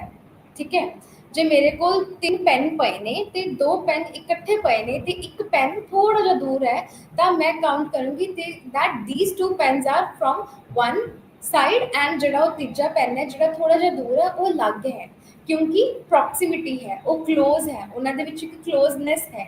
ठीक है, if we see 3 people sitting, they जो 2 बंदे एक साइड होके बैठे होंगे, तीजा बंदा थोड़ा जा साइड होगा, वो विल परसीव कि ये एक साइड या एक ही कम्यूनिटी का पार्ट है या फिर एक ही साइड के वेंचर्स ने ये, तो जो दूसरा परसन है वो दूसरी साइड का या फिर दूसरे ग्रुप का पार्ट है। जस्ट बिकॉज वो इकट्ठे बैठे ने, दे हैव दैट बॉन्ड। जो तीसरा इंसान है थोड़े जे गैप के बैठा है, मे भी हो सकता है कि उन्होंने रिलेशनशिप इन्ना ज़्यादा स्ट्रॉन्ग या मैच्योर नहीं होएगा जिन्हें वो क्लोज होकर बैठे ने, so maybe they are good friends. So this is law of proximity. So similarly, there is third law, that is law of closure. Closure again जी चीज़ आप इकट्ठी देखोगे वो एक दूजे का पार्ट बन जाते हैं। क्लोजर जिन्ना चीज़ क्लोज होएगी वो एक ही चीज़ लगेगा, वो अलग नहीं लगेगा बल्कि एक ही चीज़ का पार्ट लगेगा। जे अपने ओलंपिक्स का जो फ्लैग है वो कदे आप देखा हो, सो वी हैव सीन कि उसके 5 डिफरेंट कलर्स दी रिंग्स बनिया होंदियां ने। सो वो जो रिंग्स ने वो एक दे विच ही दूसरा, दूसरे दे विच ही तीसरा, तीसरे च चौथा, चौथे च पंजवां, वो सारे रिंग्स एक दूजे दे नाल इन्ने ज़्यादा क्लोजली बने होंदे ने कि वो जिहड़ी रिंग है वो रिंग दे नाल एक अलग तो एक फिगर क्रिएट कर रही होंगी है। फिगर इन द सेंस कि सर्कल के विद इन ही एक होर ਡਾਇਗ੍ਰਾਮ ਬਣ ਰਹੀ ਹੁੰਦੀ ਹੈ, ਇੱਕ ਅਲੱਗ ਹੀ ਫਿਗਰ ਵੀ ਵਿੱਚ ਬਣ ਰਹੀ ਹੁੰਦੀ ਹੈ ਜੇ ਆਪਾਂ ਉਸਦੇ ਸਿਰਫ ਪਾਰਟਸ ਦੇ ਵਿੱਚ ਦੇਖੀਏ। ਜੇ ਆਪਾਂ ਸਰਕਲ ਦੇ ਅੰਦਰ ਜਿਹੜਾ ਸਰਕਲ ਹੈ ਤੇ ਜਿਹੜਾ ਸਰਕਲ ਦਾ ਜਿਹੜਾ ਇੱਕ ਓਵਲ ਸਾਈਡ ਹੈ, ਜੇ ਆਪਾਂ ਉਸ ਚੀਜ਼ ਉੱਤੇ ਧਿਆਨ ਦੇਈਏ ਤਾਂ ਇੱਕ ਅਲੱਗ ਸ਼ੇਪ ਵੀ ਕ੍ਰੀਏਟ ਕਰ ਰਿਹਾ, but because of law of closure we see it as a whole, we see it as a one, ਕਿਉਂਕਿ ਉਹ ਇੰਨਾ ਜ਼ਿਆਦਾ ਕਲੋਜ਼ਲੀ ਕਨੈਕਟਡ ਹੈ, ਇੱਕ ਦੂਜੇ ਦੇ ਵਿੱਚ ਹੀ ਇੰਟਰਕਨੈਕਟਡ ਹੁੰਦੇ ਨੇ, ਜਿਸ ਕਰਕੇ we think ਕਿ ਇਹ ਸਾਰਾ ਇੱਕੋ ਹੀ ਚੀਜ਼ ਦਾ ਪਾਰਟ ਹੈ। Then comes the law of good figure. It is also known as law of pregnance or a good figure or a good feeling. It is known as a good feeling, good figure as well. The law of good figure means the law of balance.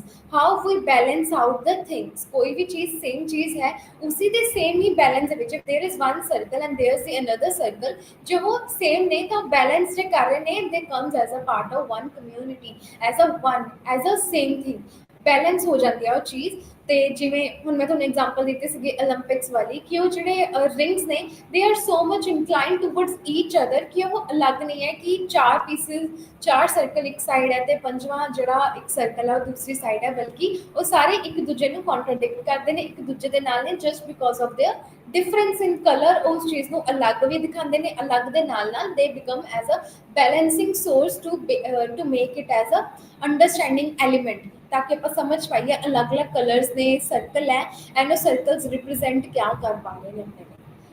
Then fifth is law of continuation. The law of continuation यानी कि कोई एक चीज़ जे एक चीज़ continue चल रही है, like आप जे आप रोड ते चल रहे हैं तो आप रोड को देख पाने कि रोड के उत्ते वाइट कलर दी लाइन्स लगी हुई हैं, ठीक है, वो लाइन्स अपन हेल्प करदियां ने अपने वे, अपने पाथ को समझने के लिए कि this is our way and that's how we have to walk और गो और ट्रैवल, ठीक है, on a vehicle for that matter. And जी लॉ ऑफ कंटिन्यूएशन है, इट बेशक उसके थोड़ी थोड़ा गैप जरूर होंगे है, but it helps in the continuation. वो अपने माइंड के यह जी एक परसैप्शन क्रिएट कर देता है कि it goes hand in hand, वो सारा इकट्ठा ही चल रहा है, जो वे है वो टुट नहीं रहा, बल्कि वो एक ही चीज़ का पार्ट है।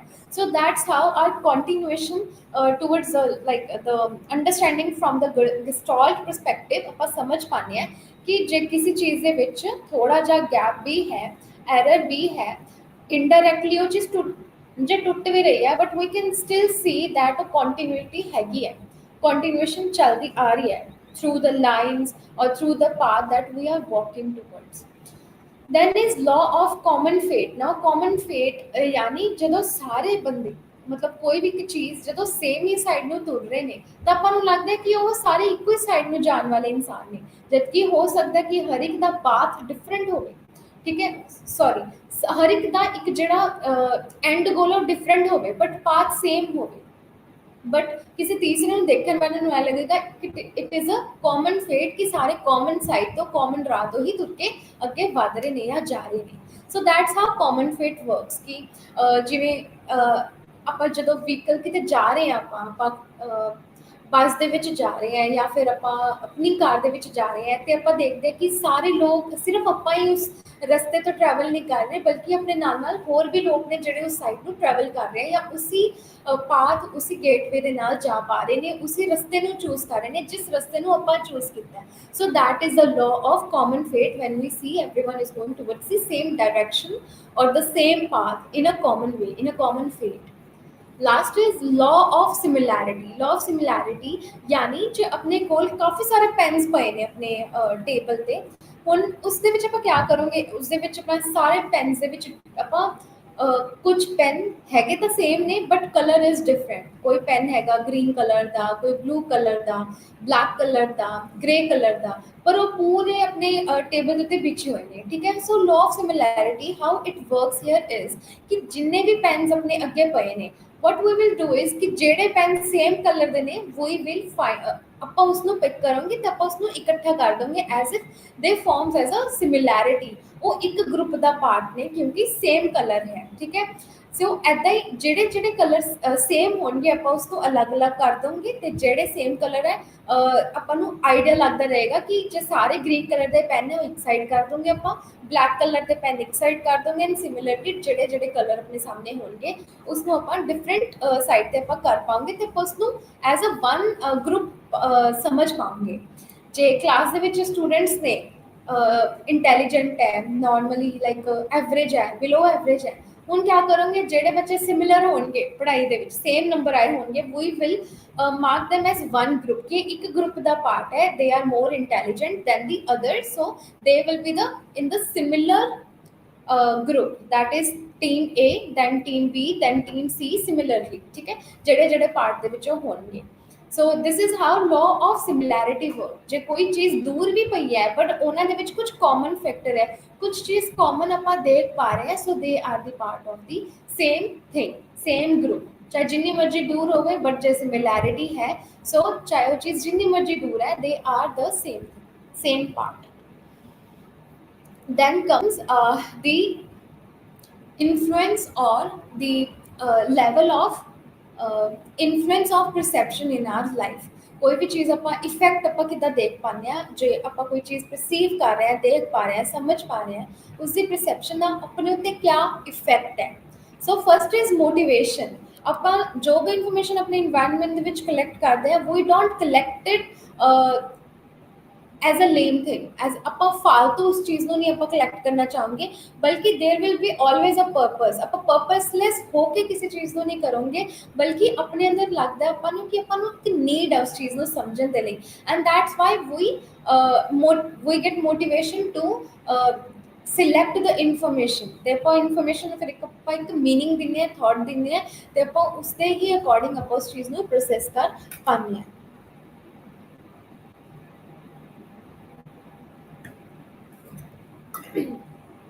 ਸੋ ਜਿਹੜੀ ਮੋਟੀਵੇਸ਼ਨ ਹੁੰਦੀ ਹੈ, ਮੋਟੀਵੇਸ਼ਨ ਹਰ ਇੱਕ ਲਈ ਡਿਫਰੈਂਟ ਹੋ ਸਕਦੀ ਹੈ, but motivation plays an important role, and ਜਿਸ ਦੇ ਨਾਲ ਆਪਾਂ ਨੂੰ ਪ੍ਰੇਰਨਾ ਮਿਲਦੀ ਹੈ ਇਨਫੋਰਮੇਸ਼ਨ ਨੂੰ ਕਲੈਕਟ ਕਰਨ ਦੇ ਲਈ ਐਂਡ ਰਿਸੀਵ ਕਰਨ ਦੇ ਲਈ, ਤੇ ਉਸ ਤੋਂ ਇੱਕ ਨਿਊ ਵੇ ਦੇਣ ਦੇ ਲਈ। ਜੇ ਆਪਾਂ ਨੂੰ ਭੁੱਖ ਲੱਗਦੀ ਹੈ ਤਾਂ ਆਪਾਂ ਨੂੰ ਕਿਹਾ ਹੁੰਦਾ, ਆਪਾਂ ਨੂੰ ਆਪਣਾ ਦਿਮਾਗ ਹੀ ਉਸ ਚੀਜ਼ ਵੱਲ ਚੱਲਣ ਲੱਗ ਜਾਂਦਾ ਕਿ ਮੇਰੇ ਆਸ-ਪਾਸ ਮੈਂ ਕੀ ਖਾ ਸਕਦੀ ਹਾਂ। ਜੇ ਆਪਾਂ ਕਿਤੇ ਬਾਹਰ ਗਏ ਐਂਡ ਵੀ ਆਰ ਟਰੈਵਲਿੰਗ, ਤੇ ਆਪਾਂ ਨੂੰ ਭੁੱਖ ਲੱਗ ਰਹੀ ਹੈ, ਆਪਾਂ ਰਸਤੇ ਵਿੱਚ ਦੇਖਦੇ ਜਾਓਗੇ ਕਿ ਕੋਈ ਵੀ ਫੂਡ ਵਾਲੀ ਕੋਈ ਕਨਫੈਕਸ਼ਨਰੀ ਸ਼ਾਪ ਮਿਲ ਜਾਵੇ ਜਾਂ ਕੋਈ ਵੀ ਸਟੋਰ ਮਿਲ ਜਾਵੇ, ਤਾਂ I will collect the food that I want to eat. ਠੀਕ ਹੈ, ਸੋ ਇਹ ਕਿਆ ਹੈ, ਆਪਣੇ ਲਈ ਇੱਕ ਮੋਟੀਵੇਸ਼ਨ ਹੁੰਦੀ ਹੈ, ਕਿਉਂਕਿ ਮੈਨੂੰ ਭੁੱਖ ਲੱਗੀ ਹੈ ਤਾਂ ਭੁੱਖ ਨੂੰ ਮਿਟਾਉਣ ਦੇ ਲਈ I will look for the sources कि मैं फूड कितों कलैक्ट कर सकती हैं टू ईट। ठीक है, सैकेंड इज नीड। एक नीड बन जाती है, अपने लिए एक नीड होती है to be aware, to have that awareness and that need, ताकि आप उस नीड ਨੂੰ ਫੁੱਲਫਿਲ ਕਰ ਸਕੀਏ। ਜੇ ਕੋਈ ਇਨਸਾਨ ਕਿਸੇ ਚੀਜ਼ ਨੂੰ ਹਾਸਿਲ ਕਰਨਾ ਚਾਹੁੰਦਾ ਹੈ, ਤੇ ਉਹ ਉਸ ਚੀਜ਼ ਨੂੰ ਹਾਸਿਲ ਕਰਨ ਦੇ ਲਈ ਰੀਜ਼ਨ ਕਿਆ ਹੈ, ਉਸਦੀ ਉਹ ਲੋੜ ਹੈ, ਉਹ ਲੋੜ ਕਰਕੇ ਉਸ ਚੀਜ਼ ਨੂੰ ਕਰਨਾ ਚਾਹੁੰਦਾ ਹੈ। ਆਪਾਂ ਪੈਸਾ ਕਮਾਉਂਦੇ ਹਾਂ, ਉਹ ਆਪਣੀ ਇੱਕ ਨੀਡ ਹੈ, ਉਹ ਇੱਕ ਲੋੜ ਹੈ, ਉਸ ਲੋੜ ਨੂੰ ਪੂਰਾ ਕਰਨ ਦੇ ਲਈ ਉਸ ਚੀਜ਼ ਨੂੰ ਆਪਾਂ ਕਮਾਉਂਦੇ ਹਾਂ ਪੈਸੇ।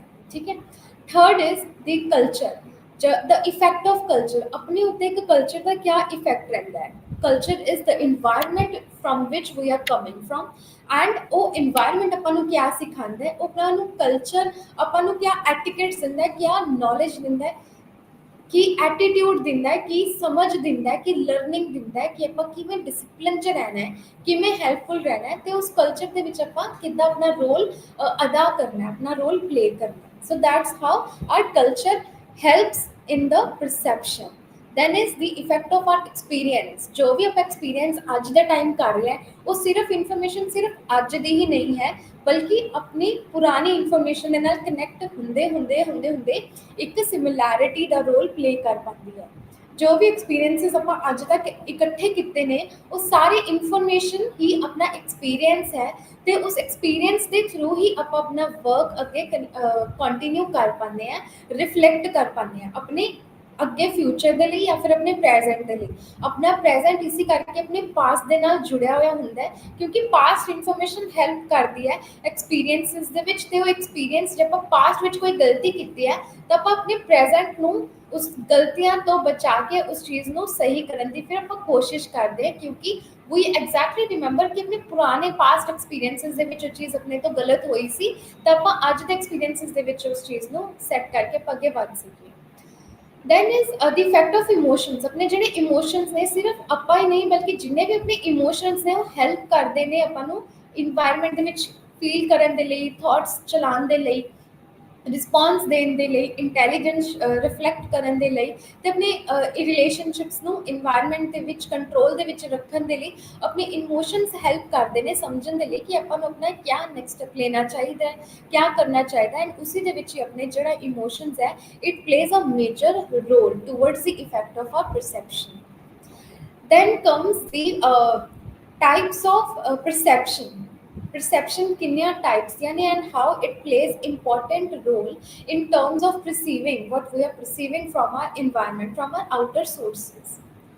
So the first one is a depth perception. किसी चीज़ ਦੀ ਗਹਿਰਾਈ, ਕਿਸੇ ਚੀਜ਼ ਦੀ ਡੂੰਘਾਈ ਦੇ ਵਿੱਚ ਜਾਣ ਲਈ ਤੇ ਜੋ ਵੀ ਆਪਾਂ ਇਨਫੋਰਮੇਸ਼ਨ ਫਿਰ ਕਲੈਕਟ ਕੀਤੀ ਹੈ ਥਰੂ ਆਰ ਸੈਂਸੇਸ਼ਨ, ਉਸਨੂੰ ਇੱਕ ਨਵਾਂ ਮੋੜ ਦੇਣ ਦੇ ਲਈ, ਉਸਨੂੰ ਸਮਝਣ ਦੇ ਲਈ। So first is depth perception. Depth perception ਦੇ ਵਿੱਚ ਆ ਜਾਂਦਾ ਹੈ ਫਸਟ ਇਜ਼ ਮੋਨੋਕਿਊਲਰ ਕਿਊਜ਼। ਸੋ ਮੋਨੋਕਿਊਲਰ ਕਿਊਜ਼ ਕੀ ਹੁੰਦੇ ਨੇ? ਜਿਹੜੀ ਵੀ ਆਪਾਂ ਇਨਫੋਰਮੇਸ਼ਨ ਆਪਾਂ ਸਿਰਫ ਵਨ ਆਈ ਤੋਂ ਇਨਫੋਰਮੇਸ਼ਨ ਕਲੈਕਟ ਕਰ ਪਾਉਂਦੇ ਨੇ, using our information from one eye, not from the two eyes but from just one eye। ਆਪਣੀ ਜਿਹੜੀ ਇੱਕ ਅੱਖ ਹੈ ਉਹ ਆਪਾਂ ਕਿੱਦਾਂ ਇਨਫੋਰਮੇਸ਼ਨ ਕਲੈਕਟ ਕਰਨ ਦੇ ਵਿੱਚ ਹੈਲਪ ਕਰਦੀ ਹੈ, ਤੇ ਉਹ ਇਨਫੋਰਮੇਸ਼ਨ ਕਲੈਕਟ ਕਰਕੇ ਆਪਣੇ ਬ੍ਰੇਨ ਤੱਕ ਕਿੱਦਾਂ ਲੈ ਕੇ ਜਾਂਦੀ ਹੈ, ਬਟ ਸਿਰਫ ਇੱਕ ਅੱਖ ਦੇ ਨਾਲ।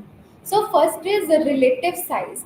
ਕੋਈ ਵੀ ਚੀਜ਼ ਆਪਾਂ ਦੇਖਦੇ ਹਾਂ, ਲਾਈਕ ਉਸਦਾ ਜਿਹੜਾ ਸਾਈਜ਼ ਹੈ, ਮੰਨ ਲਓ ਹੁਣ ਮੈਂ ਤੁਹਾਨੂੰ ਪਹਿਲਾਂ ਇੱਕ ਫੋਰੈਸਟ ਦੀ ਐਗਜ਼ਾਮਪਲ ਦਿੱਤੀ ਸੀਗੀ ਕਿ ਆਪਾਂ ਫੋਰੈਸਟ ਦੇਖ ਰਹੇ ਹਾਂ, ਕੁਝ ਟਰੀਜ਼ ਵੱਡੇ ਨੇ, ਕੁਝ ਟਰੀਜ਼ ਛੋਟੇ ਨੇ, ਠੀਕ ਹੈ, ਤੇ ਉਹ ਟਰੀਜ਼ ਦੇ ਵਿੱਚ ਕੁਝ ਪੌਦੇ ਨੇ, ਕੁਝ ਛੋਟੇ ਨੇ, ਕੁਝ ਵੱਡੇ ਨੇ, ਤੇ ਉਹ ਸਾਰਾ ਇੱਕ ਪਿਕਚਰ ਫਾਰਮ ਕਰ ਰਿਹਾ। But when we look in from the perspective of one eye, ਆਪਾਂ ਜਿਹੜੀ ਰਿਲੇਟਿਵ ਸਾਈਜ਼ ਹੈ, ਜਿਹੜੀ ਉਸ ਚੀਜ਼ ਦਾ ਇੱਕ ਸਾਈਜ਼ ਹੈ, ਉਹ ਸਾਈਜ਼ ਹੋਣ ਦੇ ਨਾਲ ਨਾਲ ਉਸਦਾ ਜਿਹੜਾ ਇੱਕ ਡਿਸਟੈਂਸ ਹੈ ਉਹ ਆਪਣੇ ਤੋਂ ਕਿੰਨਾ ਕੁ ਦੂਰ ਹੈ, ਕਿੰਨਾ ਕੁ ਨੇੜੇ ਹੈ, ਤੇ ਉਹ ਚੀਜ਼ ਕਿੰਨੀ ਕੁ ਛੋਟੀ ਹੈ, ਕਿੰਨੀ ਕੁ ਬੜੀ ਹੈ, ਕਿੰਨਾ ਕੁ ਸਾਈਜ਼ ਉਸਦਾ ਨਾਰਮਲ ਹੈ, ਕਿੰਨਾ ਕੁ ਵੱਡਾ ਹੈ, ਉਹ ਸਾਰੀ ਆਪਣੀ relative size, that is our monocular cues ਵਿੱਚ ਜਿਹੜਾ ਆਪਣਾ ਰਿਲੇਟਿਵ ਸਾਈਜ਼ ਆ ਉਹ ਡਿਫਾਈਨ ਤੇ ਹੈਲਪ ਕਰਦਾ ਹੈ ਉਸ ਚੀਜ਼ ਨੂੰ ਅੰਡਰਸਟੈਂਡ ਕਰਨ ਦੇ ਵਿੱਚ, with the on the basis of the size, the distance, the distance of the object, ਕਿ ਉਹ ਕੀ ਚੀਜ਼ ਕਿੰਨੀ ਨੇੜੇ ਹੈ, ਕਿੰਨੀ ਦੂਰ ਹੈ।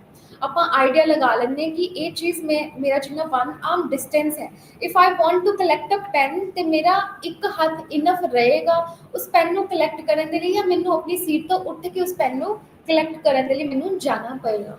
So that's how our monocular cues help in understanding the distance or the size of the object towards which we are approaching.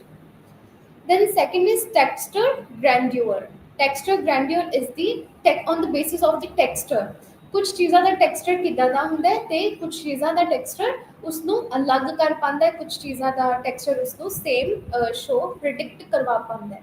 ਜਿਵੇਂ ਮੈਂ ਇੱਕ ਐਗਜ਼ਾਮਪਲ ਦਿੱਤੀ ਸੀ ਬੈਕਗਰਾਉਂਡ ਦੀ, ਬੈਕਗਰਾਉਂਡ ਪਲੱਸ ਦੀ figure. So this is somewhat similar ਕਿ मेरा हूँ जो बैकग्राउंड है that is white, and the information that I can see और I can read, that is my figure और the object, that is in the form of texture. Okay, so वो जो अलग अलग है, the background and the figure which I can C, it is a texture.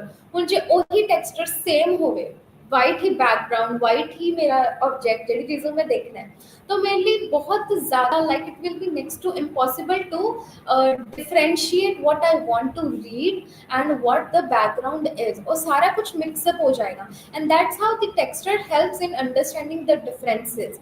किसी चीज़ का texture अपन पता लग जाता है what is like light in colour, dark in colour, medium in colour. So जो अपना टेक्सचर है, texture helps in the information की वो चीज़ डिफरेंट रोल प्ले कर रही है, it is not the similar as what we can C.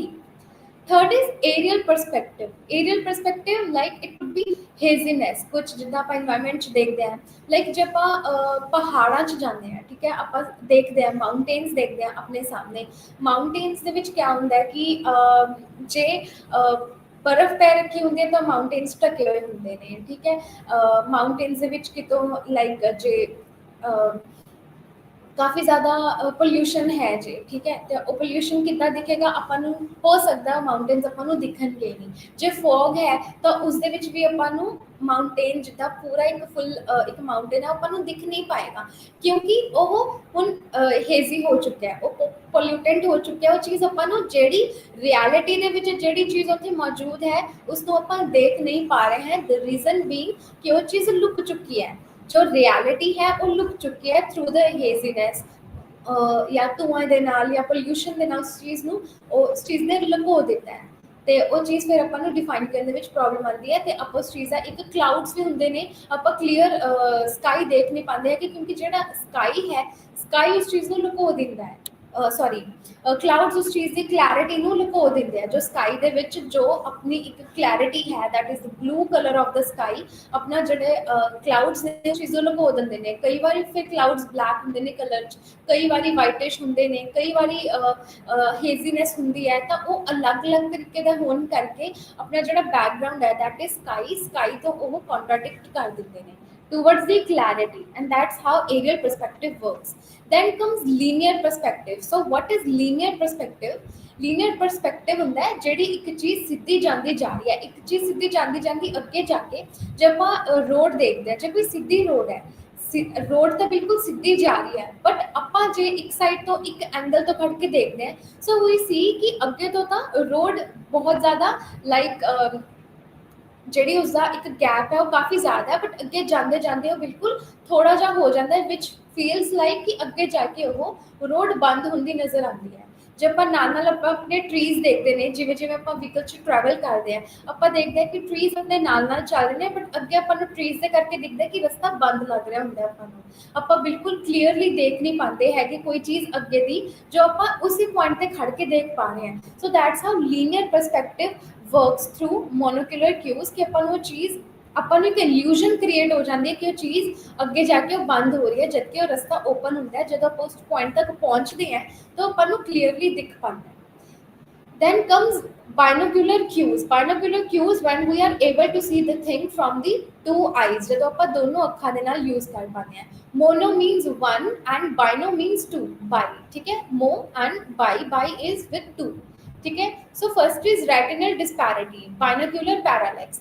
So as I talked about the eyes, so eyes part ਦੇ ਵਿੱਚ ਮੈਂ ਦੱਸਿਆ ਸੀ ਕਿ ਆਪਣੀ ਜਿਹੜੀ ਇੱਕ ਆਈ ਹੈ ਉਹ ਇੱਕੋ ਹੀ ਪਾਰਟ ਦੇ ਨਾਲ ਹੀ ਪਲੇ ਨਹੀਂ ਕਰਦਾ ਕਿ ਸਿਰਫ 50% ਇੱਕ ਸਾਈਡ ਤੋਂ ਦੇਖ ਰਿਹਾ ਹੈ ਤੇ ਦੂਸਰੀ ਸਾਈਡ ਤੋਂ 50%, ਬਲਕਿ ਆਪਣੀ ਜਿਹੜੀਆਂ ਦੋਨੋਂ ਆਈਜ਼ ਨੇ ਦੋਨੋਂ ਇਕੱਠੇ ਵਰਕ ਕਰ ਪਾਉਂਦੀਆਂ ਨੇ। So that's how retinal disparity works. ਜਿਹੜੀ ਦੋਨੋਂ ਅੱਖਾਂ ਨੇ 50% ਆਪਾਂ ਰਾਈਟ ਸਾਈਡ ਤੋਂ ਦੇਖ ਪਾਉਂਦੇ ਹਾਂ ਐਂਡ 50% ਇਨਫੋਰਮੇਸ਼ਨ ਆਪਾਂ ਲੈਫਟ ਆਈ ਤੋਂ ਪ੍ਰੋਸੈਸ ਕਰ ਪਾਉਂਦੇ ਨੇ, and both information comes together ਤੇ ਉਹ ਬਾਇਨੋਕੂਲਰ ਕਿਊਜ਼ ਬਣ ਪਾਉਂਦੇ ਨੇ। ਤੇ ਆਪਾਂ ਕਿਸੇ ਇੱਕ ਚੀਜ਼ ਨੂੰ ਦੇਖਣ ਦਾ ਜੋ ਨਜ਼ਰੀਆ ਹੈ, ਲੈਫਟ ਆਈ ਤੋਂ ਥੋੜਾ ਜਿਹਾ ਆਪਾਂ ਨੂੰ ਉਸ ਚੀਜ਼, ਲੈਫਟ ਸਾਈਡ ਦਾ ਆਬਜੈਕਟ ਹੈ ਆਪਾਂ ਉਸਨੂੰ ਥੋੜਾ ਜ਼ਿਆਦਾ ਕਲੋਜ਼ਲੀ ਦੇਖ ਪਾਉਂਗੇ, ਤੇ ਜਿਹੜੀ ਇਨਫੋਰਮੇਸ਼ਨ ਆਪਣੇ ਰਾਈਟ ਸਾਈਡ ਦੇ ਵਿੱਚ ਆਪਾਂ ਲੈਫਟ ਸਾਈਡ ਤੋਂ ਥੋੜਾ ਜ਼ਿਆਦਾ ਅੱਛੀ ਤਰ੍ਹਾਂ ਦੇਖ ਪਾਉਂਗੇ। Then is size perception. Size perception depending on the range, कि कोई चीज़ कितनी नेड़े है कितनी दूर है, उस चीज़ के साइज के नाल आप उस चीज़ को परसीव कर पाते हैं कि वो चीज़ मेरे कितनी ज़्यादा नियर है या फार है। तो इसनों डिफाइन करने के लिए इस चीज़ के लिए साइज डिस्टेंस इनवेरिएंस हाइपोथेसिस भी यूज़ किया जाता है to check the perception of the size of that object.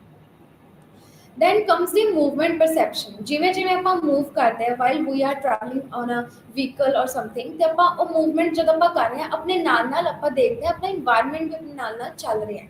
ਠੀਕ ਹੈ, ਜੇ ਟਰੀਜ਼ ਨੇ ਟਰੀਜ਼ ਵੀ ਆਪਣੇ ਨਾਲ ਚੱਲ ਰਹੇ ਨੇ, ਜੇ ਆਪਾਂ ਮੂਨ ਦੇਖ ਪਾ ਰਹੇ ਹਾਂ ਮੂਨ ਵੀ ਆਪਣੇ ਨਾਲ ਚੱਲ ਰਿਹਾ ਹੈ, ਤੇ ਜਿਹੜੇ ਰੋਡ ਹੈ ਉਹ ਵੀ ਆਪਣੇ ਨਾਲ ਨਾਲ ਉਹੀ ਐਂਗਲ ਲੈ ਰਹੀ ਹੈ ਜਿਸ ਸਾਈਡ ਆਪਾਂ ਮੁੜਨਾ ਹੈ ਜਾਂ ਜਿਸ ਪਾਥ ਨੂੰ ਆਪਾਂ ਨੇ ਚੂਜ਼ ਕਰਨਾ ਹੈ। So that's how movement in perception works. First is retinal motion. We feel कि trees are moving with us, moon is moving with us, but in reality वो move नहीं कर रहा होता, but ये अपना एक illusion create हो जाता है। Second is motion after effect. कई बारी कोई चीज़ ਜਦੋਂ like कुछ लोग ਜਦੋਂ travel करते हैं on the ट्रेन ਤੋਂ ਉਤਰਨ ਤੋਂ ਬਾਅਦ ਵੀ ਉਹਨਾਂ ਨੂੰ ਫੀਲ ਆ ਰਿਹਾ ਹੁੰਦਾ ਕਿ I M still travelling on the train, ਕਿਉਂਕਿ ਉਹਨਾਂ ਦਾ ਜਿਹੜਾ ਬ੍ਰੇਨ ਹੈ ਉਹ ਬ੍ਰੇਨ ਹਲੇ ਪ੍ਰੋਸੈਸ ਨਹੀਂ ਕਰ ਪਾ ਰਿਹਾ ਹੁੰਦਾ in the present, but they are still feeling that motion. that is the motion after effect, the after effect of the motion, कि motion तो stabilize हो चुके हैं but they still feel the same।